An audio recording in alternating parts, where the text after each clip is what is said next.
Hi everyone, welcome to the stream. Today is another day of Adventures in Lestoria RPG game development.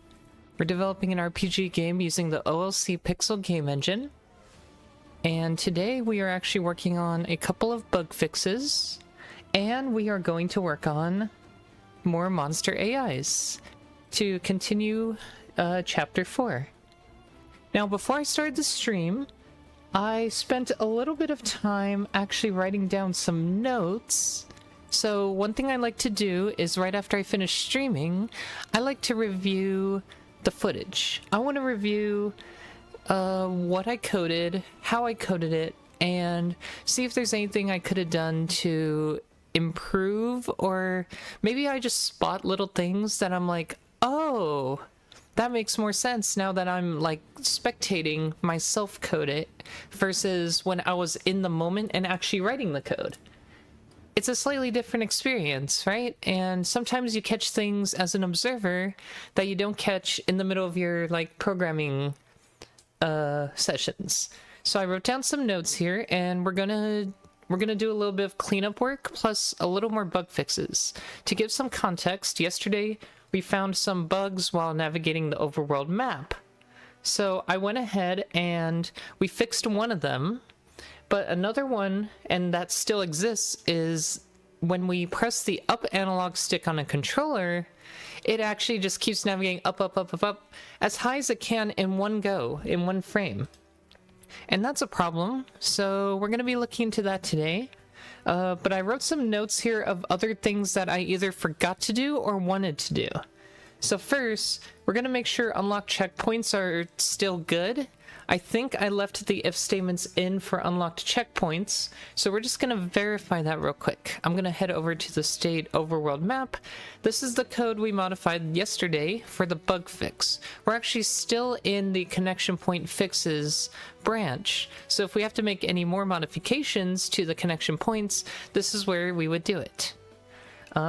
Additionally, I haven't merged what I've done yesterday into master yet, so we will get to that and we should be good. So here we go. We're checking if the checkpoints we iterate through for when we click with the mouse are unlocked before we navigate to them, and when we're checking for our neighbors, we're making sure that the neighbors are also unlocked. Now, what's interesting is that unlock condition uses neighbor, which is a little different from just up here where we just say is unlocked with the connection point reference. I just find it interesting that we use two different things. This looks like a static method. Yay! Hi, Plasticky! Oopie! Welcome to the stream! It's great to see you. Aww. What a cutie. I hear the overlay, but I don't see the overlay. It must have messed up. Hello? Reset window? Let me see. It's still there. Okay, I don't know what's going on with that, but hopefully it works. But yes, hello! Welcome. So, I just find it funny that I use two different things here. It looks like it's an alias for it. We actually have two different ways to check if things are unlocked, but they both result in the same outcome. Isn't that weird? That's kind of weird, but okay. We'll go with that. So, that's good. No problems there. Mouse usage on Overworld map might be screwed up with other menus open. So I noticed yesterday there was a condition here that said, is mouse used? And one piece of that was, if we have another menu open and we click around, are we able to actually navigate around the overworld map with other menus opened, like the pause menu? Or like even if you're on like the equip menu or the options menu or something and you're clicking around, you might click on an overworld map stage plate, which then makes it so you just jump to those places while you're trying to navigate other menus with the mouse. So we're gonna check if that's still the case or not. I'm still in debug. It makes the game run very slow, but it lets us check for specific variables and such, so I'm just gonna leave it like that, at least for a little longer. We'll go back to release mode so the game's not as laggy pretty soon. Okay, so here's what I'm thinking. Let's go over here, and I'm gonna click around here. Aha! So, I'm clicking like outside of this region, and you can see I'm able to click. So obviously it's off screen, at least it looks off screen, but we can click there. Now watch this. Well, if I click here, we can see I can mouse over these, and when I click one and resume, okay, so that doesn't happen. I don't want this hovering behavior though. So this is a separate thing. What I was worried about was if I was in like this state and I clicked here, was that going to make it so I navigated to there? It looks like it doesn't, so that's a good thing. But I don't like that when I click outside here, it counts as clicking it, because we clearly can't see it, so I don't really want it to use that. So in that sense, I do want to fix this. So let's start there. The hovering thing might not be as hard to figure out. Let's take a look. Okay, so we have an overlaps, and not menu is mouse over menu, endgame is mouse inside window. So we would have to add another check that sees if the mouse cursor is not in like another part of the view. So the way this currently works is we're drawing another like component, another window if you will, on the side of the screen, and then we're just overlaying it on top of the world map. So we need to find where we draw that. I don't think it's draw overlay, but it's something like that that would, let's see, render world, that's the map, and then somewhere we draw the menu, or maybe the menu drawing is handled elsewhere, and that would mean, we would have to see if the mouse is on any menu component. It can be anything. The only concern is that I need to know if we even have a way to detect that that's actually happening right now. So here, I've got overworld map level window, overworld menu window. Let's take a look. This is chapter label, stage label, encounters. Okay, so this right here is the window for that displays on that overworld map. This is the actual place it occurs. So we would have to know if the mouse cursor is over any of these components here. How would we do that? I figure one way is we could iterate through all the components, and if the mouse is in the bounds of any of these components, then we know for sure we're interacting with that. So that's a possibility.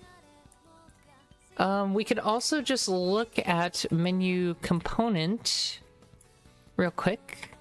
Let's just take a look at the header, and let's see if there's any function that might help us out here. Specifically public functions. So if we look here again, the level select window has a certain size, right? And we can see here as a position. When we create the menu, we specify a position, which is this first vector, and then the size, which was calculated up here.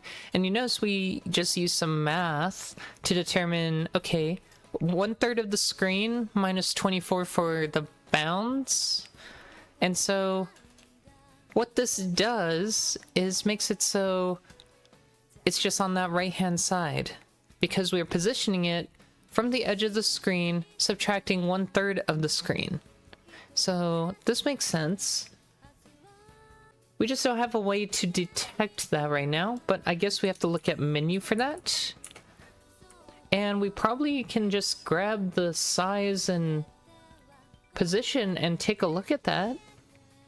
Or we can add a function in menu that just says, is mouse inside window?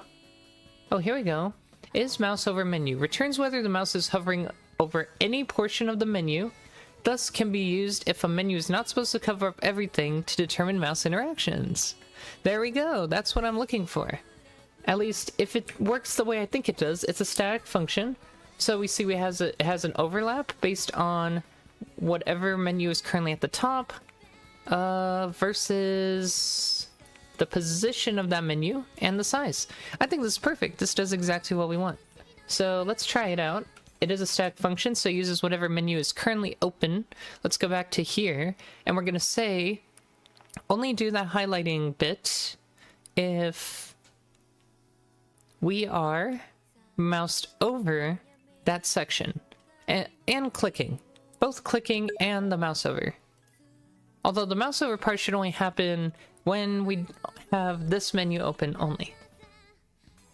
Hi Blah, welcome. Good to see you. We're doing some epic programming today. Oh, thank you. Yeah, I'm doing great.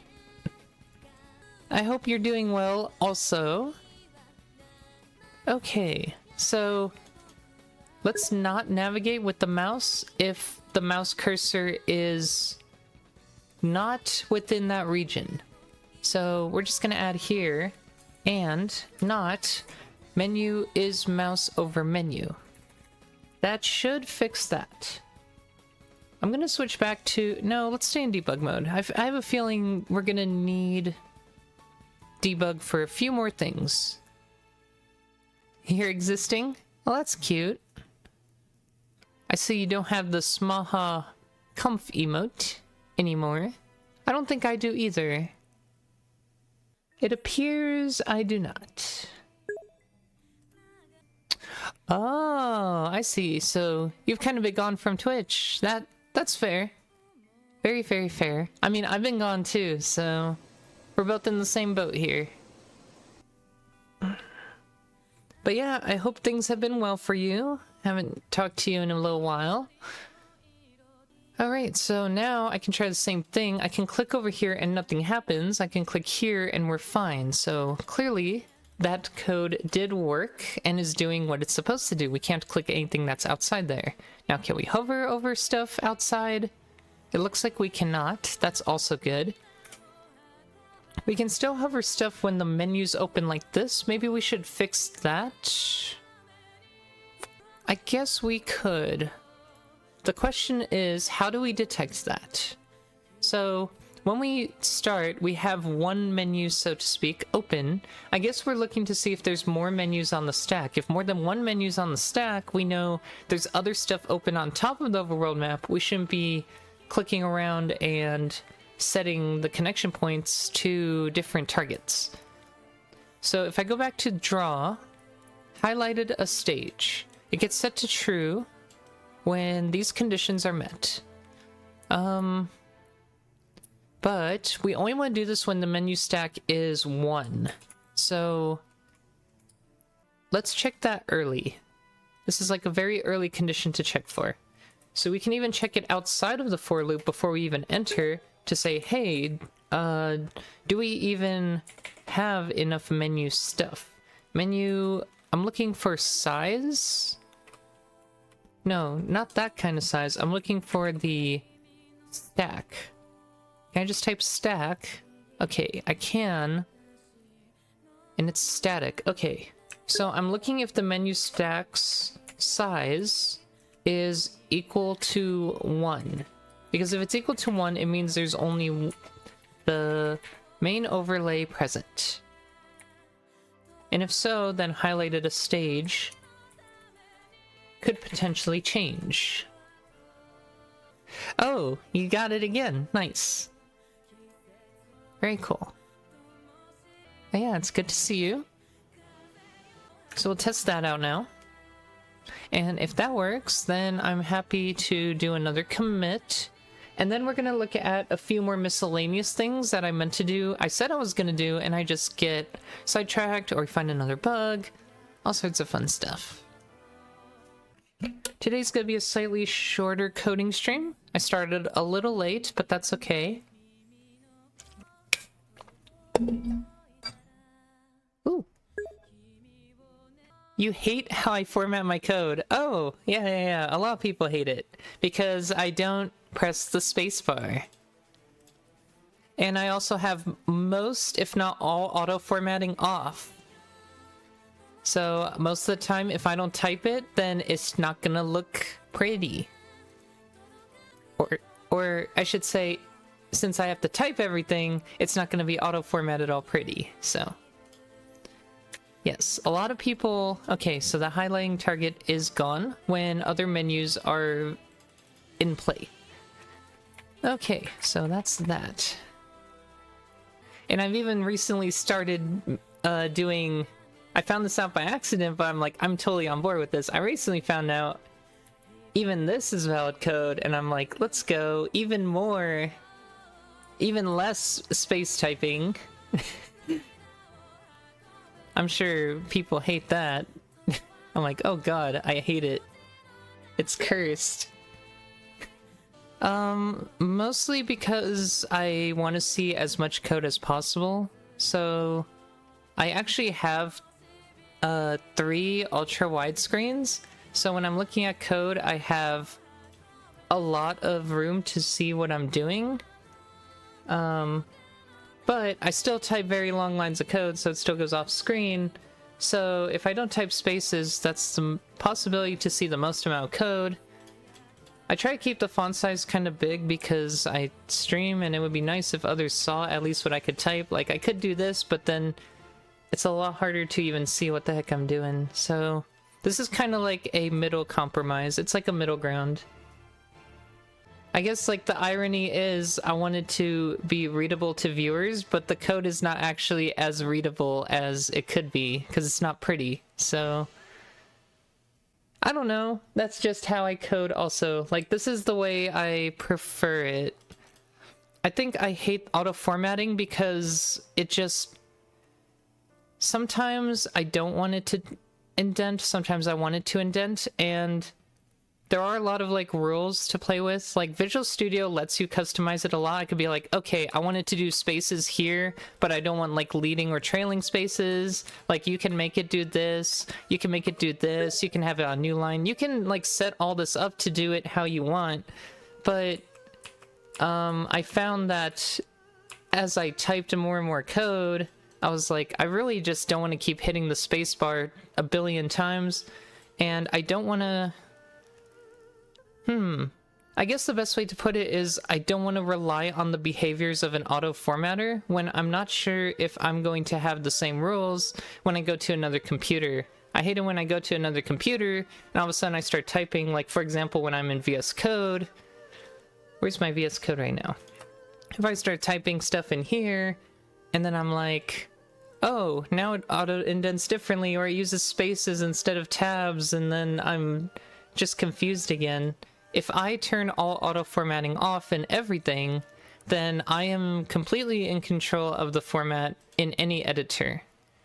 So I guess that's kind of like my philosophy was I've always wanted to be in control of exactly how much spacing and formatting there was. And if it always looks the same when I type it, then I am technically the auto formatter. So there is that.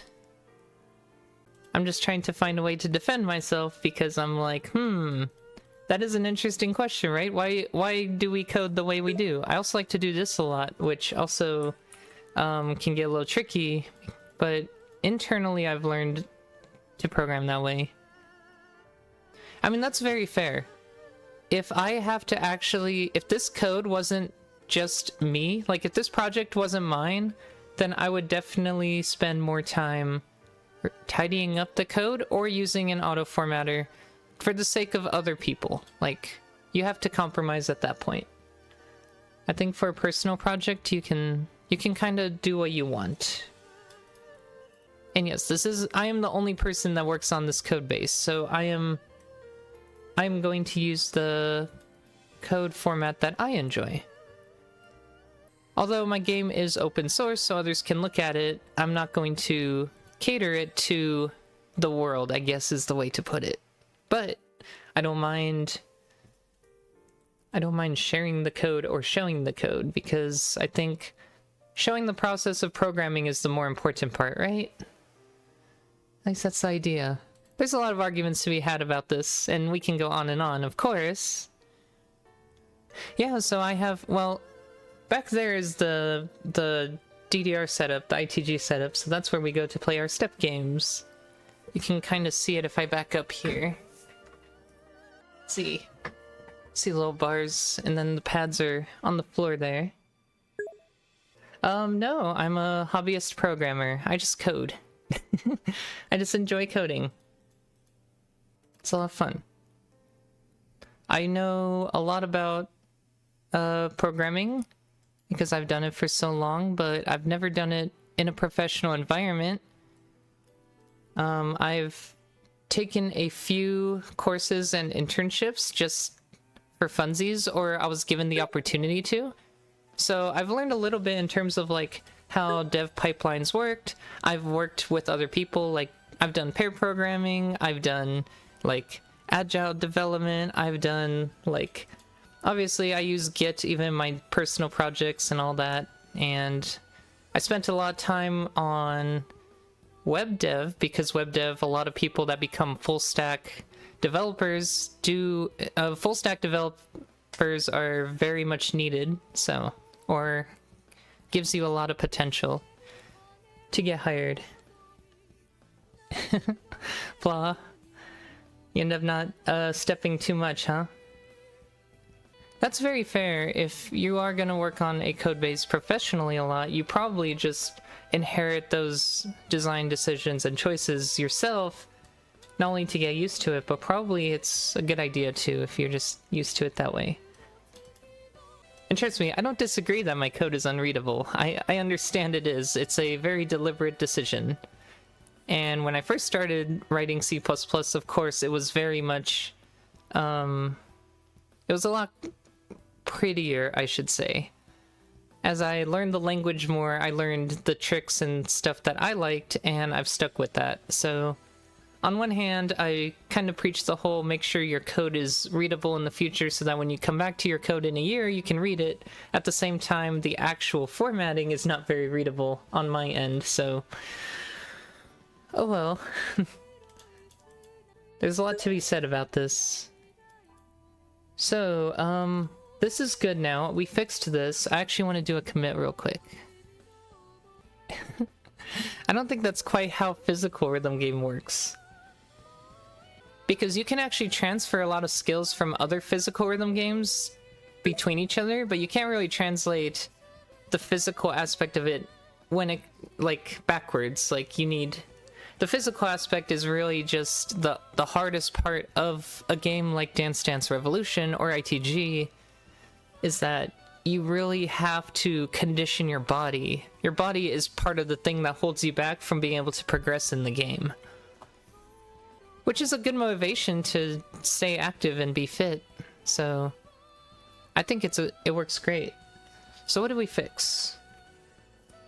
Highlighting stage plates no longer occurs outside of the overworld menu, overworld map, and clicking outside the map display view no longer transports the player to another stage plate.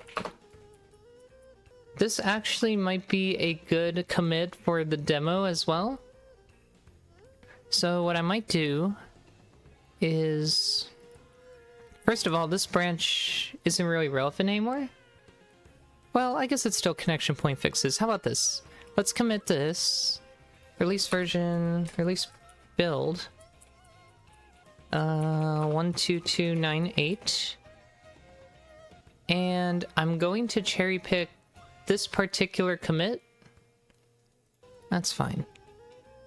Yeah. I'm going to cherry pick this particular commit into the demo branch, which I think should be fine. So we're gonna go to the demo branch. I'm going to... this to do... I just deleted some stuff from it. I'm just gonna bring it with me. And in the demo branch... let's see. Merge conflict. That's fine. Let's keep. And we should be okay. And that's a merge. Merge with a stashed change or transferred change from, what is it? Connection point fixes? I can't type. I think I just made it all one word. Connection point fixes. Yes. Branch. There's also a 6 in there. Okay. Alright, so anyways, we're going to cherry pick that one commit. Let's go to Manage Branches. We're going to go to Connection Point Fixes. We're going to take... oh, what happened? That's a lot of merging? Highlighting no longer... okay. Merge pull request... where did all this happen? Just now? Merge pull request Skeleton Barbarian into Master. Merge branch... oh, this looks like a fast forward. Merge branch connection point fixes... into connection point fixes. Okay, so it looks like this was just catching up. This was like housekeeping, I guess. I only want this commit, so I'm going to cherry pick it. And that should be fine. So we got some conflicts. That's pretty natural. So the changes should have only been what I did here. So we had these changes. Yeah, I removed the go to because I really didn't like how I did the go to.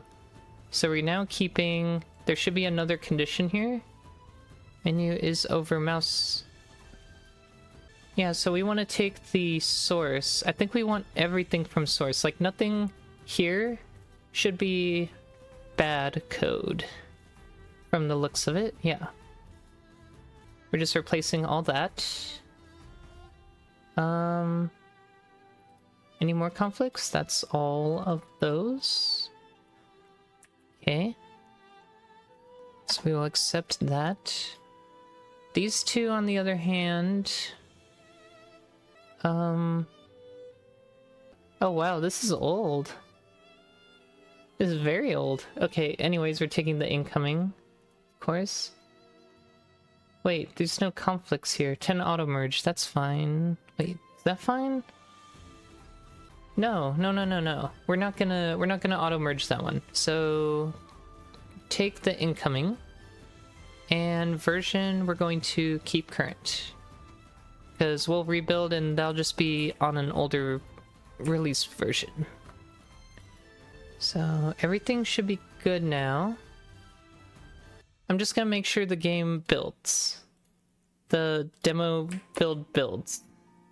Because that's always important. And in the meantime, let's do our pull request merge. So right here, we had this bug from last night. We have a pull request from it. I did make a couple more fixes on connection point fixes. It's just doing them script and build check. Once that succeeds, we can do our merge commit, and I am confident that we are done fixing issue 101 and we can look at issue 102. So once that builds, it will merge. So issue 102. Pressing up on the analog stick continues to go up on the overworld map. Oh, we have a fail. Why did we fail? Why are we not able to open source file discord.h? This sounds to me like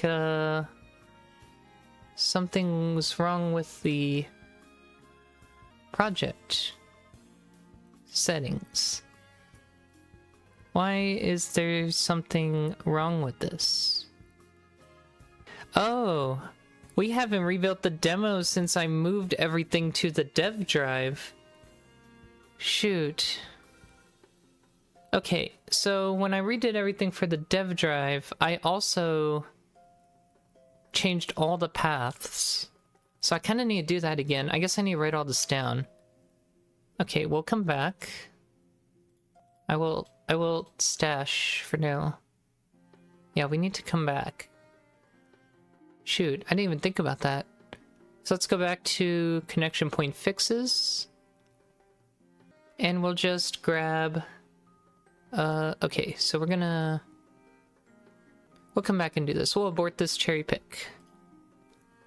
Yeah, we have to come back. And we're gonna discard changes. So I basically didn't do anything with that. Back over here. That's dangerous. Why did this change?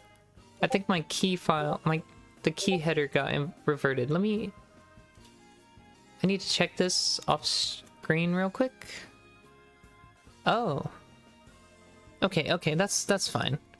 For some reason, the copyright line got reverted. I just had to make sure because the key is actually sensitive information. Okay.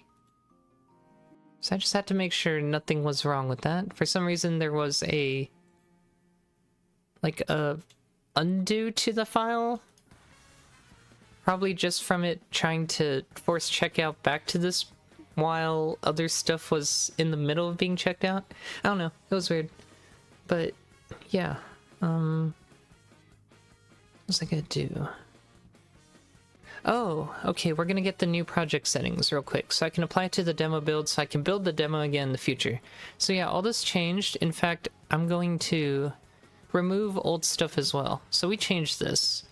So we use some relative paths now, which makes it so we're not hard coding the paths we actually need anymore, which is smart because if in the future we load up this project on another computer, as long as everything is stashed in the correct directories, it will just work. So yeah, like these are hard-coded and these are not needed anymore. So it's just these two, and we can see they're auto-populated, auto-evaluated. So I'm going to write these down somewhere, or maybe I'll screenshot them. I guess screenshot is fine.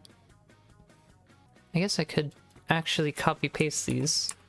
I'm just like, I need to put these somewhere, please. So those are include directories. And then we have include directories. We have this. And then we have, let's go to linker, output file, input. We have these libraries. Are any of them debug libraries? No. Okay. This shouldn't change. I believe this is probably already on the other side as well. That should be all the settings we need to get the project to build normally. Okay. Cool. I'm just gonna commit this real quick. I really should commit this somewhere else I'm gonna be working. So the next thing I'm gonna be working on is implementing the red flashing effect when a monster gets a hasten buff. Okay, so I was thinking more about this. The 0 here, I think, is always invalid. So here's my theory. I'll just explain this real quick. Yesterday I was talking about how I was trying to wrap my head around how this worked. Like, okay, let's say we had something set here, like we had it pointing to somewhere, and then we deleted it. I said that tiled says it's unset, but really it creates a value in the file. Now, if we go to the worldmap.tmx file and I go to stage 1-1, we can see here that it has created a connection 1 north with a value of 0, even though in the editor it says that it's unset. Now this is technically not a problem because there will never be an ID that is 0, in theory, right? So this is what I want to test. Is it possible if we make a new map and we add an object to it, what ID does that have, right? Wait, this is a tile layer. Let me make an object layer, and let's do this. What ID does this have? It starts at 1. So an ID of 0 just means it's invalid. It's trashed data. So if we ever read an ID of 0, then we know tiled says, hey, this is bad data, even though in the file it says it has a value. It doesn't mean anything. So we are supposed to just discard zeros. And because I made a custom parser, I have to manually handle that.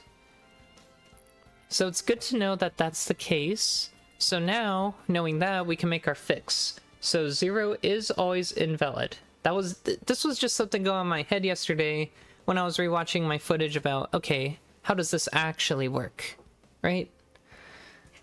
And then we got the mana icon pixel snapping. That's just the graphic. Doesn't really have like pixel snaps. So let's say you go from having 92% mana, like total mana, to 93.6%. The image will be scaled with that like decimal value accounted for, and it looks really weird. It makes all the pixels like jitter and stuff. The way I fixed this with the heart or the health is it just snaps in specific intervals. I think it's like 10% or 5% intervals. I need to do the same for the mana because it just looks weird when you're playing and the mana icon is doing this with the pixels. So I just wanted to fix that as well. I think I'm going to make a new branch for all of these fixes at the same time. I'm just going to call it miscellaneous fixes. And let me add those there. Okay. We're going to bring all these changes to a new branch. Call it miscellaneous fixes. That's Korean. Hello, Korean. We don't need Korean right now. Okay. Let's bring the changes. And let's start by committing this. All we did was update or remove invalid include directories, external include directories from project settings. Okay. So since 0 is always invalid, let's go to our TMX parser. We were working on this yesterday to make fixes here, and instead of this being like this, we're just going to ignore it completely if it's a 0. So all we have to do, if value is equal to 0, well, okay. I mean, it's already there, so we kind of fixed it. Let me think. Yeah, this essentially did that. But it's not like a warning anymore. It's more like it's just actually invalid. So our comment currently says prevents accidental connections to index 0. It's more like a value of 0 indicates it is unset in the editor in tiled. So I'm just leaving that comment there. So we know if we look at the code later why we did that. Oh wait, I need to bring this with me. So that's done for our to-do. Next we have the red flashing entity when they have a hasten buff. So we're gonna go to... we'll do this for player as well. If I go to monster.cpp, we should be able to find the render function. It's either render or draw. Looks like draw. And this is all the code needed to determine how to draw a monster. So we already have a bunch of buffs that affect how the sprite flashes over time. We're just going to add to that a red color. And we can make it like the Curse of Death here. The Curse of Death makes it red. I wonder if I should make it red as well. I think that's fine. Maybe a dark red instead of this like pure red. I think that would be fine. Just to avoid any confusion, we could also make it just oscillate a lot faster. And what takes precedence? I think debuffs take precedence over buffs. So we're going to put it pretty far down here on this if-else block. And we're going to make it oscillate at a pretty fast rate, maybe like 0.4 seconds. So about 2 pulses, 2 cycles every second. We'll say, let's try 128 instead of 255 for the red. And we have to change the buff type in the if statement up here. And that should make it so any monsters that have the hasten buff now will pulse red as well. And then we just have to fix the man icon pixel snapping, which is done in the UI. So for the UI, I think the main HUD is rendered in the main Adventures in Listoria CPP file under render HUD. So we will go there, render HUD. And we're specifically looking at the mana counter. So the mana counter should have a draw function somewhere where it actually gets rendered. So here's the mana ratio, and we can see the health ratio is also here. So if we look, it appears that we do some math. Let's see here. So draw partial decal. The scale is the second to last argument, although they're optional. So it would be the first optional argument. So is this right here? We have 1 argument, 2, 3, 4 arguments. So that is the source size. So the scale isn't affected here. So the heart must be displayed below this. Or no, the heart outline is just, yeah, the heart outline should be displayed first. No, second, and the heart itself is up here somewhere. Does that make sense? Because we have draw decal, which is heart outline, which is drawn, should be drawn after, so it would be above the actual heart. So the heart must be somewhere up here. Render cooldowns. That's weird, right? Let's see. Heart.png. Here's a heart image. It gets called in draw partial decal, and this should be how it cuts. Oh, okay, source size. So we don't scale the image, we use a certain source size. So here it is. 15 times the health ratio, or 17. What a strange number. Oh wait, okay, so 17, comma, and then the y is 15 times the health ratio. But the health ratio, at least to me, looks like it gets scaled pixel by pixel, whereas the mana, it looks like it just shrinks and grows constantly. I honestly thought they weren't scaling the same way. Oh, I see it, I see it. This is kind of complicated to explain. So, the way this works is the heart image, it starts full size. Draw everything when you have 100% health. Then, as you lose health, the position of the image gets drawn like lower and lower. But if you draw the image lower and lower, you also have to shrink the scale. So the scale at the end there is just constantly shrinking like this, but the position is being snapped because we use a floor call. So that's why there's no decimals. But if we look down here at the mana one, we just do a float cast. So there is no snapping. Like, this is literally per pixel. This is not. If I actually just adjust this to be a floor call instead of a float cast, we actually will get the same behavior. So I think that will fix it. I'm gonna go ahead and do a build and see if that fixes things. So we've made 3 changes. We're going to make sure all 3 changes have worked. To test the red flashing, we have to do 60... We have to damage the skeleton barbarian with its placeholder sprites until it has only 30% remaining health, and then it will auto hasten itself. For this should just the map navigation should just work. We haven't really done anything there. And this we'll have to see. We'll just use a couple abilities and see how the mana icon looks now after that's fixed. And if all that's good, then we can commit everything and we can move on to the other issue and look at the analog controller stuff. We still got some time to investigate that today. And then if I get some time afterward, I want to go back to the demo build real quick, and I want to cherry pick... I guess I want to cherry pick this change too into it, because this is just a very general, like, hey, stuff has happened. There's some changes I want to put in the demo that I've made here. And the way I've been keeping up with that is by cherry picking very certain commits that are compatible with the demo into there.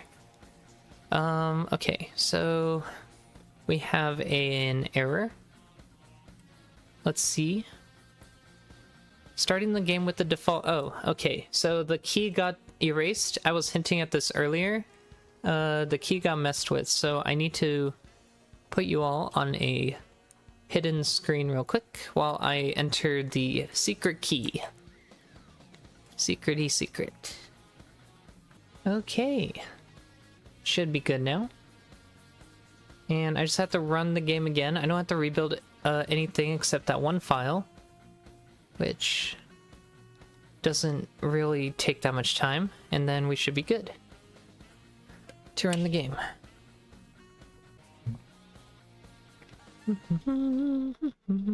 Alright, so let's just make sure nothing's messed up about map navigation. Nothing should have changed. We don't have any weird going to stage 4 and going back to stage 1 things anymore, so that's good. We'll go into here and test both the mana icon and the hasten buff flashing real quick. La, la, la. Okay, I'll just... Okay. So we can see they did turn red. Unfortunately, I killed them too quick.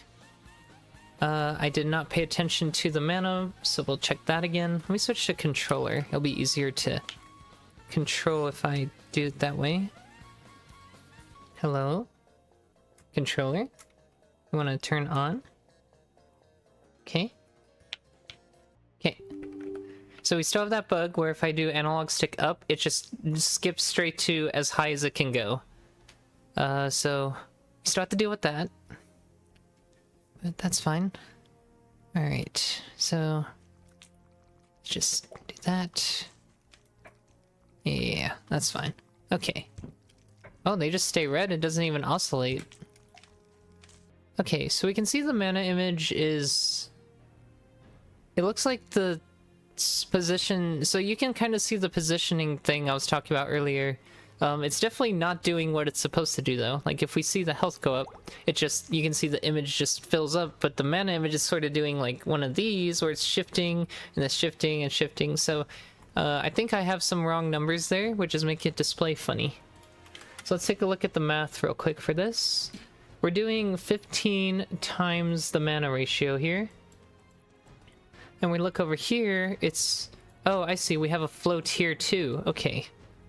So that makes it be a decimal, instead of snapping it to pixel integer values. So, that will fix that. And then I think I will be happy with that. I don't know why these keep popping up. I need to figure out why... Like, something runs, and then these pop up. And it pops up multiple times, which makes it really annoying, because I have to close these eventually, so I have to go. It's just like, where did these come from? What is it trying to do? Did I get a virus or something? You know, like, it really has me curious. What is going on? Alright, anyway. Just one more time. Let's just go over here. Also, I kind of wanted these to be pulsating. So the mana icon is still doing that shifting. Oh, there it is again. See, it just pops up. Not the virus. Yeah, I'm not even kidding, it just happens sometimes. I can throw it on another window and just forget about it for a while. But eventually, yeah, it's very odd. Like, obviously, when your computer's not doing something you expect, that's a red flag, right? Sorry, I'm trying to put this in a spot where it won't annoy me. Okay. So yeah, the mana icon is not doing what I wanted to do, so something else is going on. Did we recompile? And I did put floor, so it's not... Oh, there it is. There's another one. There's the positioning, the source position on top of that. So we just have float casts basically everywhere. Okay, so I just missed another one. I missed one for the actual positioning on the screen, and I missed one for the positioning of where to draw it in the sprite itself. So there were three things to change, and now we got one, and then the other, and then the other. Can you use a different PC to check if it's hardware related? Well, it's not coming from my game. This actually pops up when I first start my computer, which is a very good sign. It's something that wants to start up right away, right? And constantly check. It very much sounds like a virus. A virus like. That's what a virus does, right? Or some kind of like malware or something. It wants to constantly try and run, and if it can't run, it tries again later. It could just be something trying to update as well. That's another possibility. So you can see the mana icon, it's still doing a little weird bounce. So you still gotta figure out that now. It does it for one frame. That's very interesting. No. This just pops up in general on my computer. At random. Very much signs that something bad is happening, right? Right. Okay. So let's think about why this would happen. It's only at very specific values where it just suddenly goes like... And then it's just back up to what looks to be correct. Very interesting. Yeah, like, it's saying it's failing to start something in command.exe. So it's trying to run some kind of batch file. I wonder if it'll tell me, like, the source of this batch file. Let's just have a peek, right? It couldn't hurt. So this window is open right now. I don't know what I would be looking for, though. I guess I'm looking for command.exe. Because that would be what it's trying to run, in theory. Those are startup apps. So, like I was saying, it's probably one of these. Some of these are already disabled. Like, there's a Discord update.exe, Spotify, which I probably don't need. I don't know what this is. Razer Synapse, I really don't want, so I might get rid of that. Mobile devices by Windows, that's an interesting one. There's Java Update Scheduler, which I don't care about either. There's quite a few things that I can actually delete. Oh, Canva's on here for whatever reason. I didn't know I had the actual Canva app, but okay. And then we go here, we can look at cmd.exe, there's a couple, and apparently they're running. I don't know if I can really tell without, like, right? I would need to actually, like, we can open this in a debugger and see what happens just for fun. See if the program has any, like, recognizable debug symbols. We'd have to stop it, though. So I can just, like, hit pause here. And we can just check. Yeah, I mean, it's gonna be like some compiled code, so we're probably not gonna have anything useful to check here. But, I mean, I could kill it and stuff. Like, if I don't know what it is, it's probably safe to kill, right? Like, I could just literally do this. If I don't know what it is, why are you running? Right? Who knows? I didn't open those. I still have one issue where if I open the Windows settings thing, my PC lags. Yeah, I mean, computers do a lot of weird stuff, right? So, it's hard to really pinpoint exactly what causes some of these things until you really dig into it. Might do a system reset. Obviously, you lose a lot of time when you have to figure out this stuff, right? I wonder if the mana ratio is getting messed up. So how should we debug this? I guess what we should do is every tick that the mana counter goes down, we pause. We want to first figure out at which frames this mana counter messes up at. If we can just set it to certain values and not have it tick, that would be great. I think that would be the first thing to do. So let's mess with that. You know what's funny? I'm thinking of using a cheat engine to do this, because it would be very easy for me to go into cheat engine and say, hey, set my mana continuously to X value, right? Maybe I'll just do that. That would be the easiest way to do this. Because I could code it, but yeah. We can see here, this has popped up again for whatever reason. So we'll do this real quick.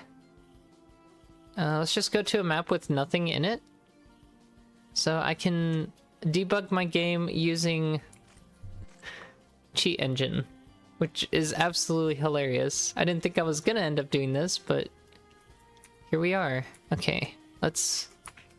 Aw, didn't mean to double press the escape. So interestingly, when I try opening cheat engine, this happens, so that's funny. It might be when I just try opening certain things in general. I also can't get it to... Oh. Okay. It just opens in the background. So, 150? Hello? It died. It doesn't work. That's odd. Debug dance? That's a good song. Okay, well that doesn't work, so... let's code this real quick. So the player's health. I think that's in player's update function, so we're gonna go there. The player's mana regenerates on a per tick basis. Let's look for anything related to mana. Mana tick timer. So if I comment this out, technically the mana tick timer will never go down, which means the mana should not regenerate. Now we have to make a way to set the mana. I do have an in-game debugging console, which I haven't really used in a while, but I know it's there, so we're going to go to it, and we're going to code a command to let us set the mana to whatever values we want. I think it's... here we go. So admin console, on console command. So let's make a command that lets us set the mana. So we actually have a help file where we document any like custom commands we make, and we usually use this when we're testing like things really quickly. So where'd that file go? I swear I just said to open console commands.txt. Not whatever that was. Okay. So we're gonna make a /mana value command. Sets player's mana to val. Simple enough. And then in here, we're just gonna make another command. Call it /mana. We only need, or we require one argument, so args.size has to be equal to 1. And if args.size is equal to 1, we're going to set player's mana to that argument value. So we're going to do get player set mana heal mana. I mean, we could set the value directly, but I'm sure there it is. Restore mana. Well, we don't want to necessarily restore, right? How about update health and mana? It looks like you can do... oh no, that's not what we want. I guess we're just gonna set it directly then. Set it equal to whatever we type. So, convert it from a string to an int args0. Or args1? Args1. Because arg0 is the command itself, I believe. Arg0, yeah, arg0 is the command itself. Args1 is the... So that means args.size has to be equal to 2. Yes, because we said less than 2 here. So it would have been 1, 2, and this one had at least 1, 2... Yeah, because that would mean this statement hits when it's 1 or 0. Okay, that makes sense. So this is set player's mana to whatever. And of course, I could also just look for the mana variable and mess with it in debug mode, but then I have to compile in debug mode again, so... this is probably a better option. It lets us mess with it more in the future as well. And we just do args1. I'm actually gonna print the mana here because the mana should have changed to reflect that. And that should be that. We're also not gonna do this, or we're going to say it's invalid, or it requires an argument. So we can say usage / mana val. I guess we could ignore the other arguments. We could say greater than or equal to 2. I think that makes sense. There we go. Okay. So now, let's go ahead and run that code.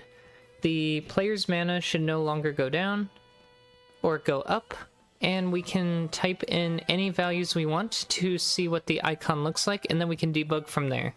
Hopefully I don't have to actually go into debug mode, because if I do, I have to recompile the whole thing as a debug build.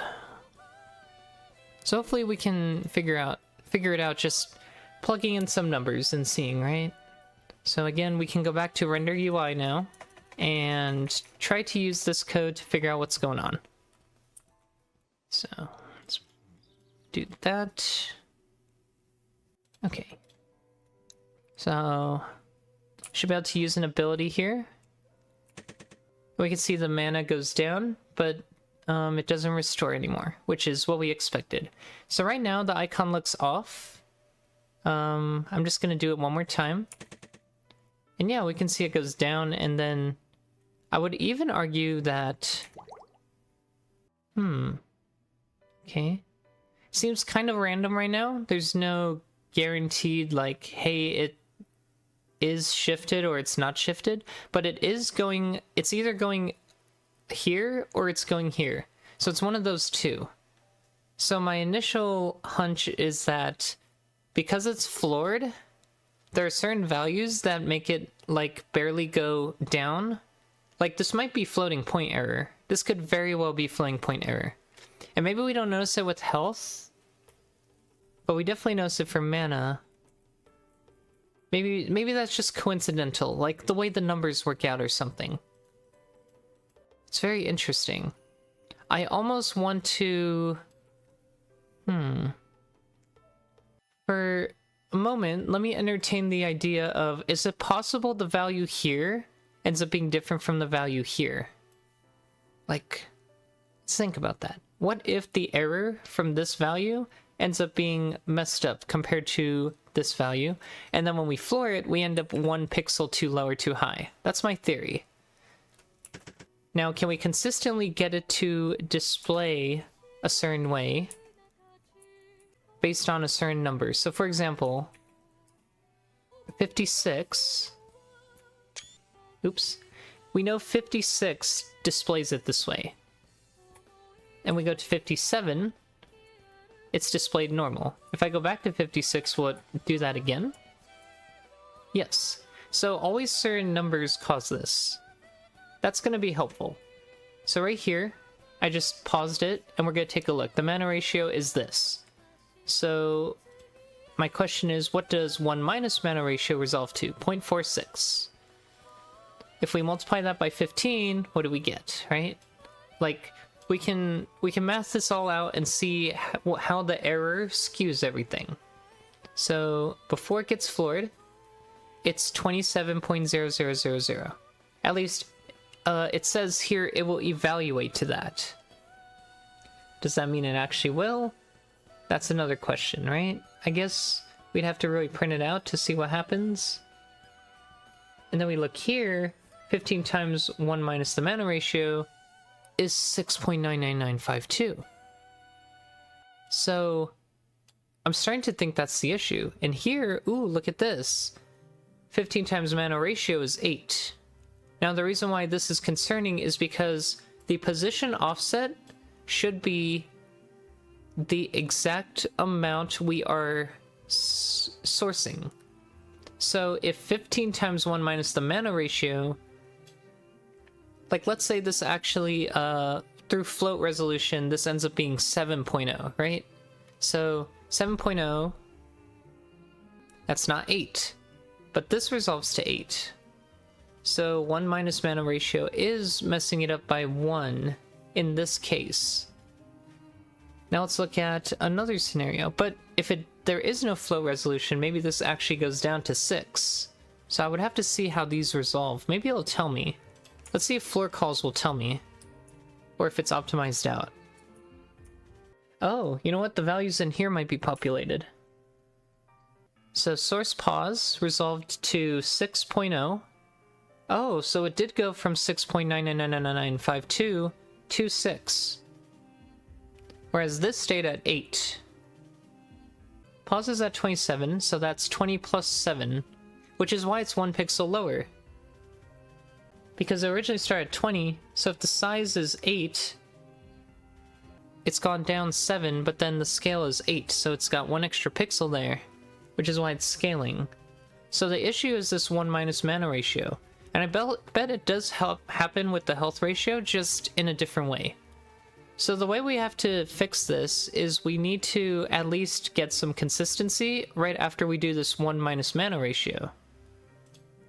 We either increase precision by using doubles, or maybe we floor it before we continue processing everything else. It's a ratio, so we could also, if it's a ratio, we basically want it to be between 1 and 100%, right? Like, we want it specifically to be an integer ratio. So maybe we'll do that first. Convert it to an int, and then we'll have no more scaling issues. Multiply by 100. And then do everything by 100, divide by 100 at the end. I think that results in less finicky values instead of this floating point mess. I like this. This is good. So, health ratio. Do the division. After the division, we're going to multiply by... Now this is interesting. I think display value is an int. Yes. So technically if we did this... No, it would give us 0. We're always going to get a value between 0 and 1. So we multiply by 100 after we get a floating point value. And then we just let it get converted to an int. That technically does the flooring for us. It will be, I guess you could call it truncating, which is the same as flooring it. Like this. Then all future math we do regarding these, we'll be dealing with this integer value. So now we go down here and we say, okay, we're dealing with 100 instead of 0 to 1. So we're also going to have to change this one. So instead of 1 minus health ratio, we do 100 minus health ratio. And then we have to scale it. So is this where we do the division? Does it make sense to do the division here? Or will we end up with the same problem? I think it makes sense to do everything and then divide at the very end. The later we do the final float conversion, the more precise it'll be, right? Because it'll be exact pixel values here. It'll be int, int, int. Floor will evidently give us a float, but it'll give us a double coming out of it, and then we can divide by 100 at the very end. I think I like that. That should give us the most possible precision, or the least loss of precision is a better way to word it. I think that will work. Alright, does any place else use these values? I doubt it. I'm not getting any hits. I'm just looking at the little map here. No hits. Okay. So I think we've taken care of that. Let's build and see how that looks. What a strange little bug, huh? Oh, okay. We need to do some narrowing conversions. That's fine. I agree with that. Also, why is this PowerShell here? Double to T requires a narrowing conversion. Does it not think this is a double? Okay, I'm just going to add a period here that will imply it's now a double and it won't do a conversion. Oh, actually we're converting them to floats because of VF2D. So I do need to actually specify they are floats. I might have to actually cast. Let me see. I'm a strange little bug. You sure are. Okay. So yeah. We're gonna have to tell it we're going to floats. I don't want to really provide double vectors. It's not really necessary when we're fine with floats. So now I have to cast all these to floats. Is the floor redundant now? The floor is redundant. So we can get rid of that. Does that mean I need to do... If I get rid of the floor, I don't need to do a cast. Okay, so get rid of the floor, because the floor is turning them into doubles. Okay, yeah. I get it now. That's not gonna work. Alright. Did I get rid of the divide by 100? I did. We need the divide by 100. Oops. And that will be a float conversion. It should happen at the very end because division and multiplication both resolve left to right. At least that's what I remember. Okay. Multiplication, division, both are precedence 5. And their associativity is left to right. So that is correct. Alright, so we still don't regenerate mana. So we can see that's correct. Let's go straight to... Well, I just want to see first. Yeah, you can see it's like very clean now. Like a lot cleaner. Okay, let's try this. Slash mana 56.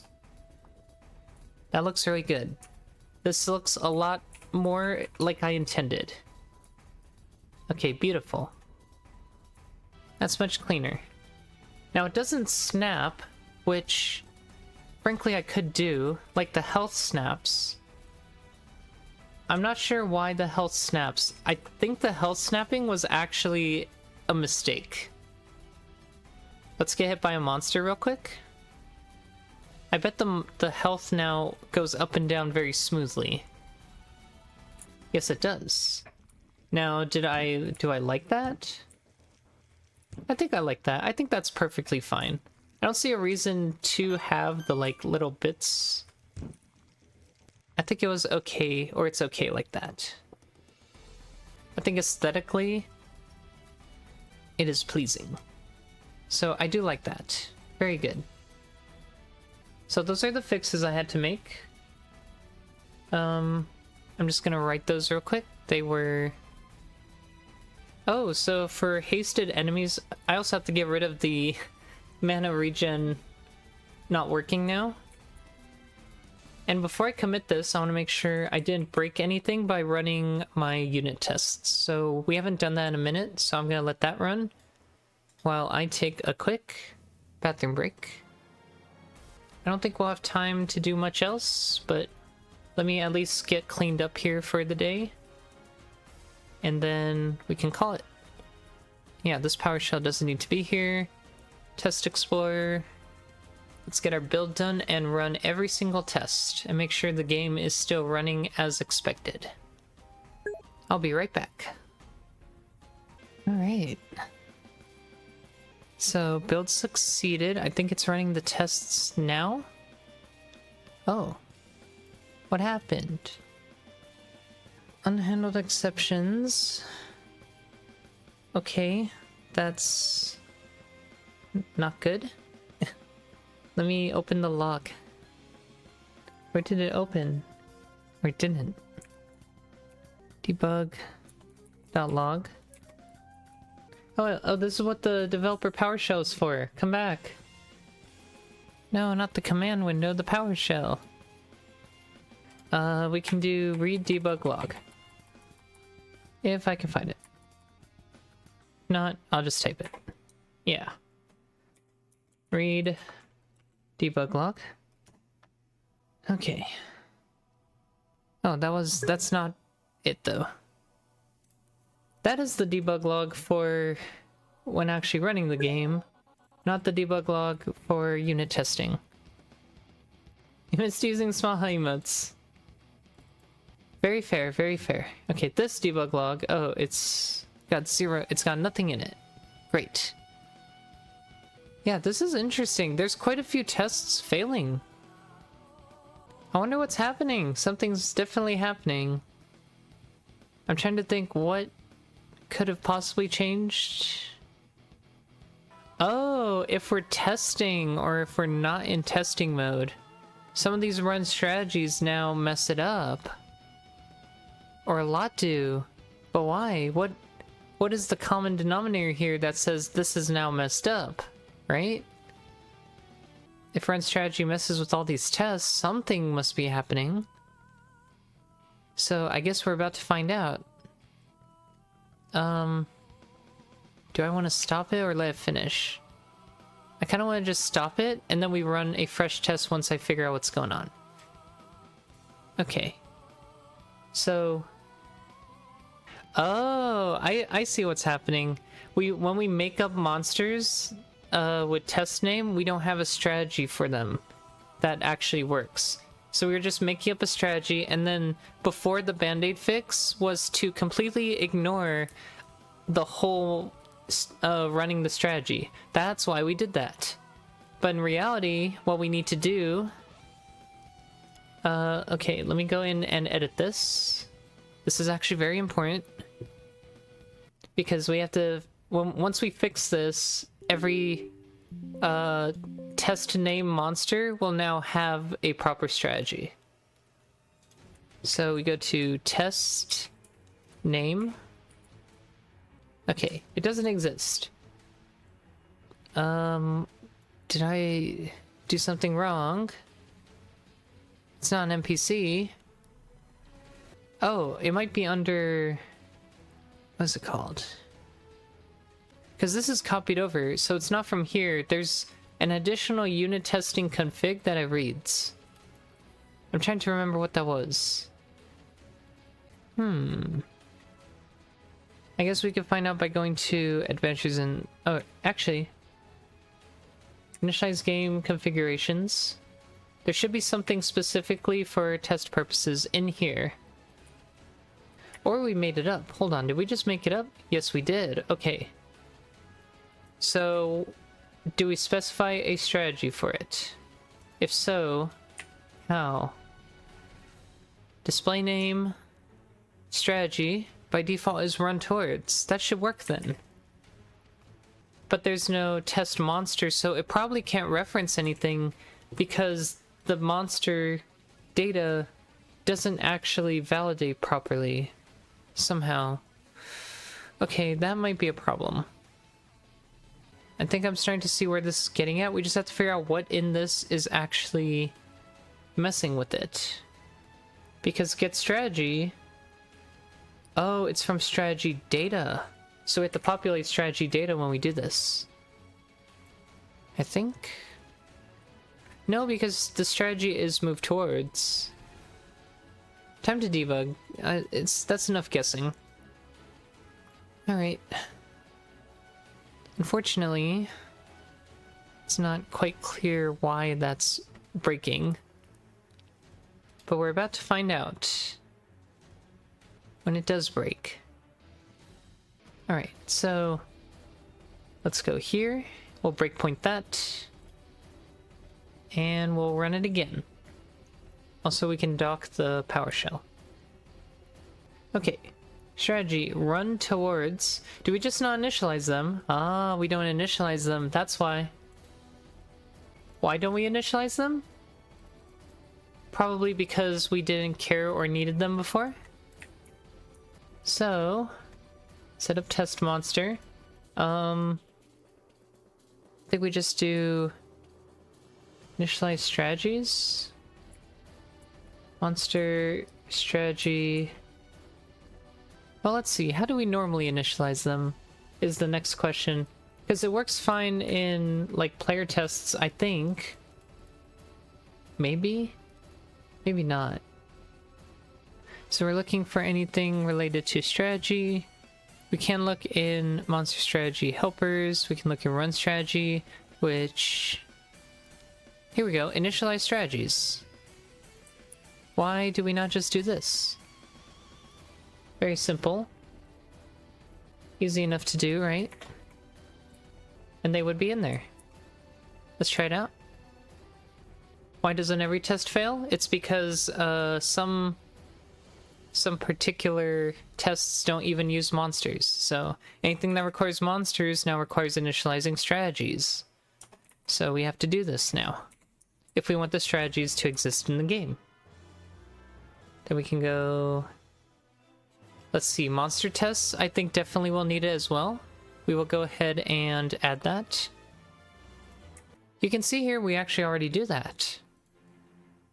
Okay. That's good. So let's run all tests again. Luckily, we didn't break any tests in the sense of we actually broke the game. We just broke the tests in the sense of we weren't loading more data that we actually need now. So, bit of a difference there. Luckily, it's a very minor one. Unfortunately, we have to wait for the testing suite to decide when it wants to let us run the tests again. I don't know why it does this, but when you stop them, it takes quite a while. I think it has to do with getting rid of assets. Like, we have a lot of allocated static assets, and if they don't get properly cleaned up, they kind of just linger, and I think this is the lingering part where it's like, okay, everything has to, like, time out now, because the program or the data technically hasn't gone away, so it probably doesn't know what to do. That's my guess, and why it might take so long. Alright, so let's run all tests once again. Make sure we haven't broken anything. That's also why we do have tests, because we will know right away if we've broken something. Unfortunately, the tests have to be maintained, and if we change what goes on with the tests, then of course the tests themselves could break if we're not careful. But it's good to know that that change actually had side effects on the tests themselves. So what we did was in where we saw the strategy call for monsters in here, I think it was.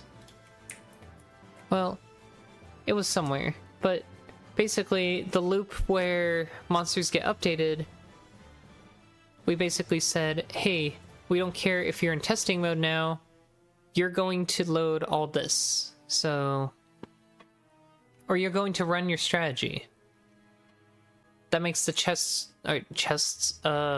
tests more accurate, but it also causes us to have to make sure that we actually initialize them now, so the strategies actually run proper.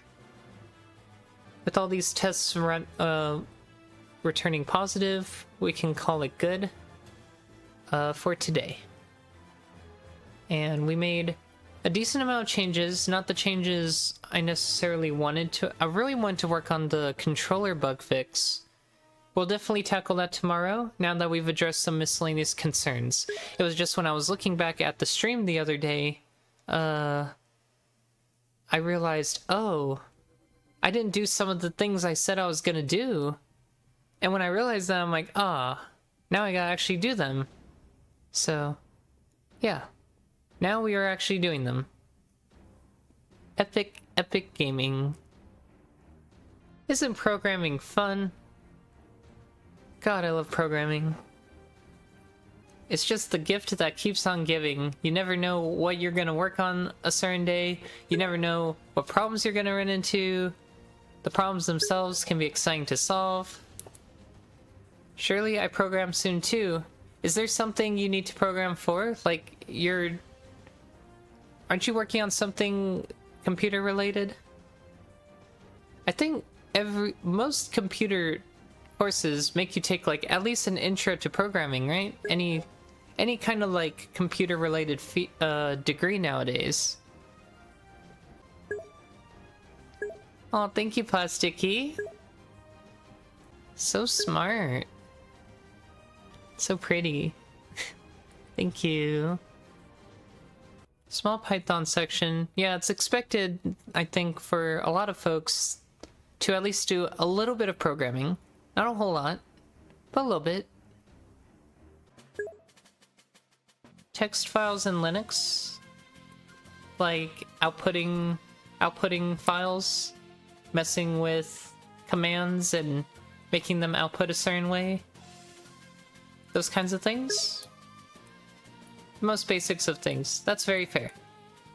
Just the other day, I wanted to know what day I was on. Like, I wanted to know what day of development I was on, right? So, I'm like, how would I get that information? Well, because I use Git, every time I commit in Git, that was a day of work. I always commit my code every day, right? That's important. So, what I realized was, okay, well, if I could print out all the commits by date, I would be able to know how many days I've been working on this project, right? So there is a command for that. It looks like this. And when you run it, it literally tells you every single day that there's a commit. And this goes on.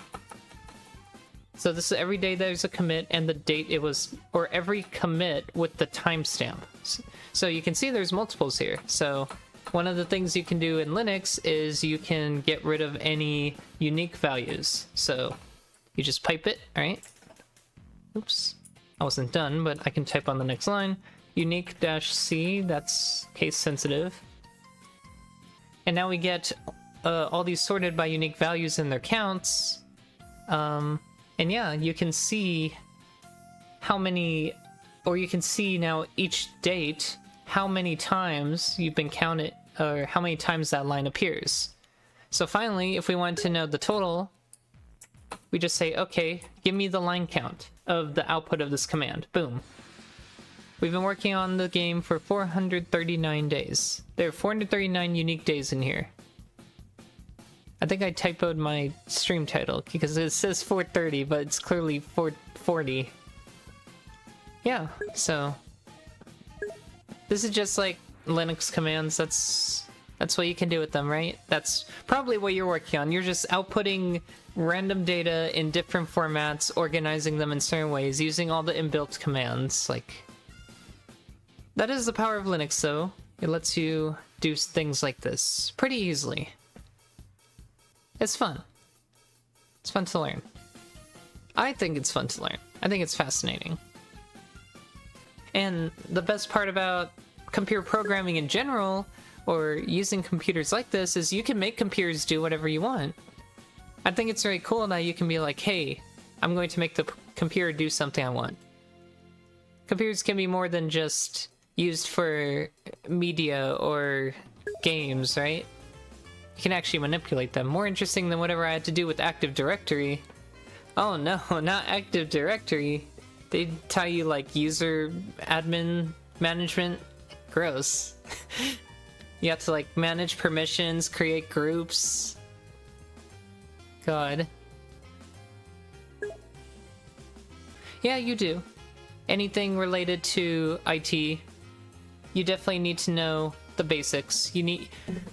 College is basically like, hey, here's a whole bunch of like things. It's very broad, right? Reaches out to a bunch of different things. You need to know this, you need to know this, you need to know this. Does it go in depth? Not really, but you need to at least be aware they exist.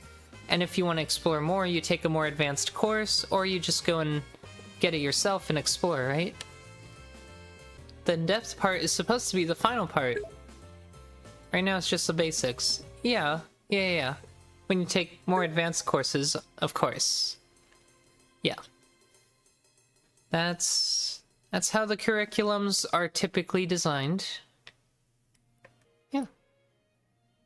I'm glad you're getting exposure to this stuff, though. I was super excited when you were working on the networking stuff, because in my prior job, I was doing a lot of that, right? I had routers, I had switches, I got to do cables. That was a lot of fun. And obviously you learn all the networking terms. The routing section helped you set up a Factorio server. It did. It taught you what ports were and IP addresses and firewalls, right? All that good stuff. That's awesome. It's fun when you can use what you learned in real-world practical applications or for your own personal use. And that's pretty much where my hobby kind of grew. It was like I had a passion for trying to make games, and I wanted to learn how to make games. So naturally, I had to learn how to program. And because I learned how to program, I started venturing into other computer-related fields: server management, website development, server adminship, messing with like hardware, even my SMX pads, going into them, like you mess with the electronics with them. I even wrote an API that lets me turn on and off lights at specific intervals using the OLC Pixel game engine, which is what powers my game too. So like, you can use what you learn to accomplish a lot. It's a very practical thing to learn. Alright, so all tests have passed. That's 230 unit tests. Done. Let's do a quick write-up of everything we've changed, and we'll be good to go. So here's our to-do, the things we have modified. I will admit, though, the hasten buff pulsing is not correct. So maybe I'll fix that really quick. We still have time. Yeah, a little bit of time. Let's go ahead and look at that real quick. Back to the update or not the update function, but the draw function for monsters. So what did we do wrong? We probably didn't multiply by like a time variable. Yeah, look at this. We were just making it glow like one specific color. Do we want that? I kind of wanted it to pulsate. I think that would be more fun. So to make it pulsate, instead of doing... Wait, isn't this what it does? Hold on. Yeah, this is what it does. Lerp cut amount. Oh, I'm supposed to specify that, aren't I? No, the default is 0.5. Blend color, oscillation time in seconds. We did 0.4. That should have made it every 0.4 seconds it pulsates. In theory. But the lerp cut amount is 0.5. I can see that, and I see it's affecting this in some way. So that's fascinating. The lerp cut amount is how much to divide the initial color by, which is used as the lerp oscillation amount. 0.5 means half the color is always active, and the other half linearly oscillates. 0.1 would mean 90% of the color is normal, 10% of the color oscillates. So if I want 100% of the color to oscillate, I need to do 1. So 0.5 might just not be giving the subtle or the more expressive effect I'm looking for, and it's giving me a very muted version of that.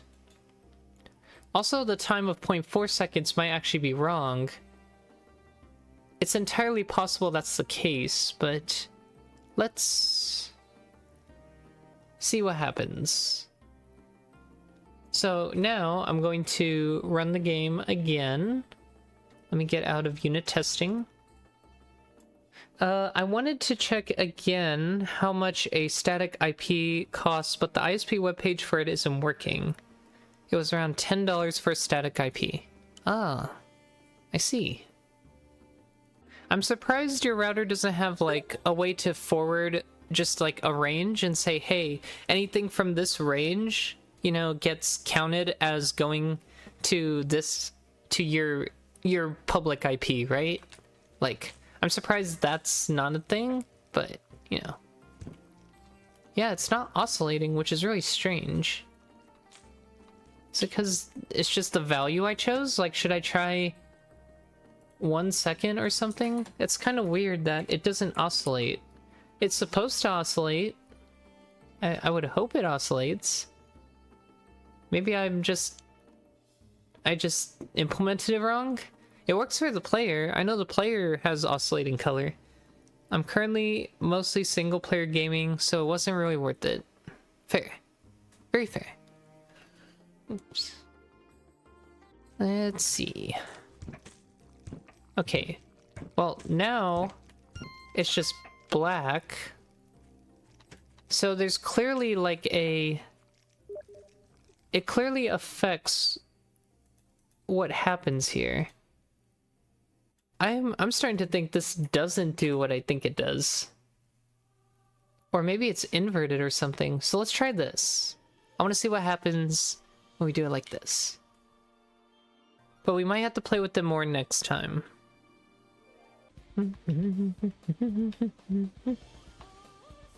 Okay. Oops. That's still not right. Like, I don't know why the oscillation just isn't working. I must have messed something up. I guess we'll have to debug it then. That's for next time. Apparently it's bugged. Maybe I just haven't noticed. I feel like monsters have been using this though, and there hasn't been problems with it. So for it to suddenly be affected like this is concerning. Oh, it's because the duration is infinite. Oh, okay. This doesn't work for infinite buffs because it uses the duration to determine how to oscillate. So if the duration is infinite, it needs to use some internal timer. I kind of don't like that, but I also understand why. It's to provide variation when multiple things get hit at different times, so you end up with different colors of pulsating instead of them all pulsating in the same color. But for something like this, we need to use like the monster lifetime or something. Or just like when it gets the buff occurs, so like the buff duration time. So maybe that's what we need to do. We need to add like a buff total duration time, how long the buff itself has been active, minus just... Why does that keep happening? I keep typing like a certain thing to be opened and it doesn't open. I hope this isn't a new bug with the new Visual Studio, because that'd be really annoying. So we have duration, which is how long it's supposed to last. Let's add a lifetime variable. This is how long the buff's been active. Wait, isn't that it right there? Lifetime. Wait, it's literally right there. I made this before. So we do know how long the buff's been alive. I just have to see if lifetime increments like I'm expecting it to. So we're looking at the buff tick. I assume somewhere we increment lifetimes of every buff. Let's go look at monster real quick. Let's go to update. And we're looking for a buff update. Some kind of buff update. Here we go. For each buff list, b.update. Update. Yeah, lifetime goes up. So we can use the lifetime to determine how long the buff's been active, which we can use as the color cycling when the buff gets applied, instead of what we've been doing, which is using the buff duration. And then we'll get the pulsating we are actually looking for, regardless if we have an infinite buff or a temporary one. So that's where the bug lies. It's because we're using the duration as opposed to the lifetime. And if the lifetime's infinite, this value never goes down. So... or the duration never goes down, which means the sine wave oscillation effect never occurs. Let's see if the color pulsates now. If so, that is a bug fix of basically an oversight. I wonder if the player has this issue too, because I probably have very similar code for the player. when it comes to coloring the player. So let's go to the draw function for the player. It might be render, not draw. Render? No. It is draw. No, it's not even here. It's probably under, like, render player in Adventures in Listoria. Render player? No. How about, like, draw player? Okay, anything related to player. Get player, initialize player, reset player, display boss and counter info. How do we render the player? Do we have any draw functions? That's for item overlay. Do we have any render functions? It looks like we have some render related things. How do we draw the player? Well, it has to be somewhere, right? So let's try render. Let's just try render world, right? Because if we render the world, surely the player gets drawn somewhere in here. Oh, it's a lambda. So here's render player. Here are buffs. Here's the color. Aha, so I do duration here too. So if it was an infinite buff, which I don't think we really typically get, I'm gonna change those also to use lifetime instead. Cool. Alright, so we should have proper oscillating buff now. Yay, look, it's actually pulsating. Cool. So fix to that bug. Cool, cool, cool. Alright. That took a little bit, but we got there. Putting that in there. Because I need to look at that. Then the to-do is over there. So we're just cleaning up. Fixed oscillating buffs. Buff colors. Or buffs that have infinite durations. Infinite duration. Added hasten buff, oscillating color visual. I only added it to monsters. Let me add it to the player real quick too. Might as well. I kind of want the same result.